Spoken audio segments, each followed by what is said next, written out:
I thought I'd do something different today, and just between you, me, and the wall, I'm actually a little bit short on time today, so I got to do something reasonably easy.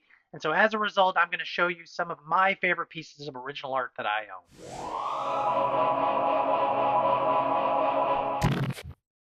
Hey everyone, it's Kevin. Welcome back to Doc's Comics. I am not an original art collector by any stretch of the imagination. I've got a few pieces that I've gathered over the years, mostly commissions, a few original pages. And any of you who pay any attention to the industry know that the original art market is just completely out of control right now. Everything is incredibly expensive. If you're buying some premier covers, splash pages, interior art from any recognized artist, it's going to cost you an arm and a leg. And commissions at conventions are getting pretty expensive as well, whether it's black and whites or pencils or quick sketches. None of it is cheap. Of course, any original art is worth what you are willing to pay for it. But with all that being said, I want to show you a few commissions and originals that I have in my collection that I am the most proud of and some of the ones that I like the best. I'm going to start off with one of my oldest pieces of original art, and this is one that I actually had to take off the wall over here to show you. Make sure I got it the right way here. This is it. This is the original back cover to Strangers in Paradise, the miniseries issue number 2. I got this from Terry Moore right around the time the book came out in about 1994. He's from Texas, and I was living in Texas at the time, and he came to a Dallas Fantasy Fair, which is one of the big shows in that area at the time. He was still pretty much a virtual unknown at that point. I think number 3 of the miniseries had just come out, so he's still trying to establish himself in the market. And of course, he's exploded with Strangers in Paradise and a lot of the follow-up series since then. I got this incredibly cheap and would never want to part with it. In case you're curious, well, I got it in front of me. Here is actually this is Strangers in Paradise volume uh, 1, number 2. I got it signed by Terry Moore. You can see he's got it dated here 1994, and here in fact is the back cover. So you can see that that's the one that it is. Really happy to have this piece. I've had several offers to sell it, but I just don't want to do it. Another piece that I really love, and this is one of the newest ones to my collection, also on the wall that I had to take off, and I hope it'll fit on screen here. This is done by Jolton John Lucas, and I will leave a link to his stuff in the description here, but he did a cover recreation for me of Kid Colt number 107. Y'all know that I'm a Silver Age, Atlas Age Western fan, and this is one of the most unique covers in the entire run of Kid Colt, and I was long overdue to get a new commission from John Lucas. I have quite a few, and this is what we decided on. Let me show you the original real fast here, and you can compare them together. Here's the original Kid Colt number 107. It has a Jack Kirby cover, definitely stylized and a lot more dynamic with the newer version that John Lucas did.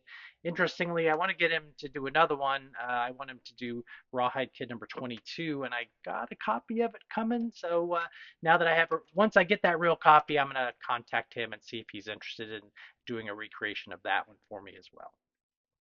If I'm just going to do one video on my original art, I have to include this one in it.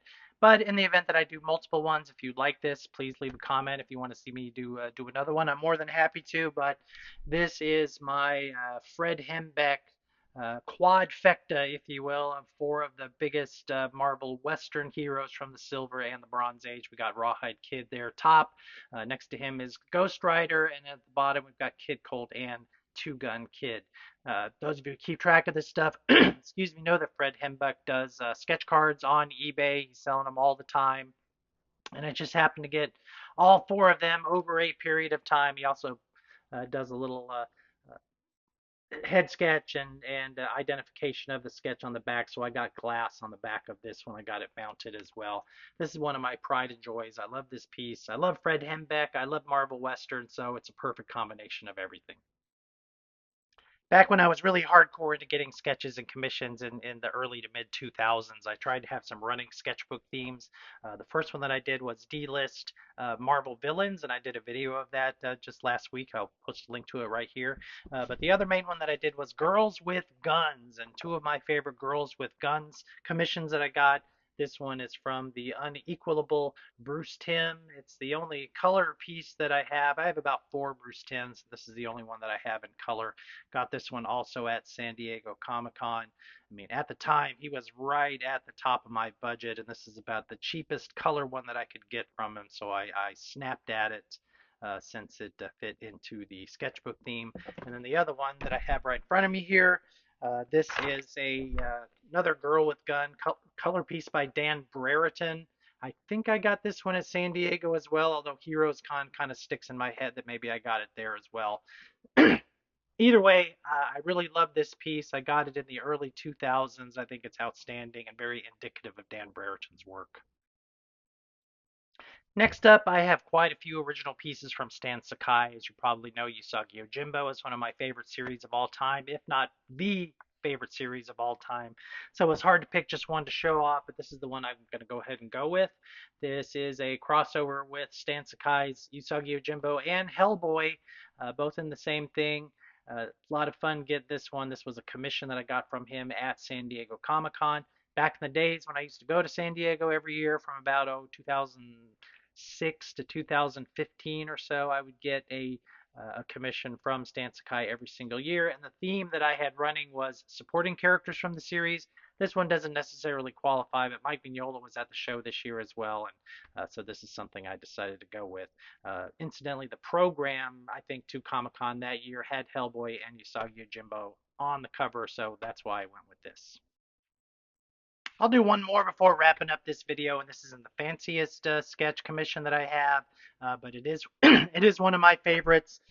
This is a sketch of Kate Corrigan from Hellboy by the one and only Guy Davis. I miss Guy Davis's work in comics, and I wish he'd come back and do some more, but I certainly understand his decision to leave. This not only fits with the Girl with Gun theme that I mentioned earlier, but it touches on another one of my favorite series of all time, Hellboy slash BPRD slash everything in the entire Hellboy universe. So thrilled to get a Guy Davis original. He did this one for me for free too, so I cannot complain. So that's just a small little sample of the original art that I have. If you enjoyed this and you want to see some more original art, please let me know in the comments. Say, hey, I want to see another one.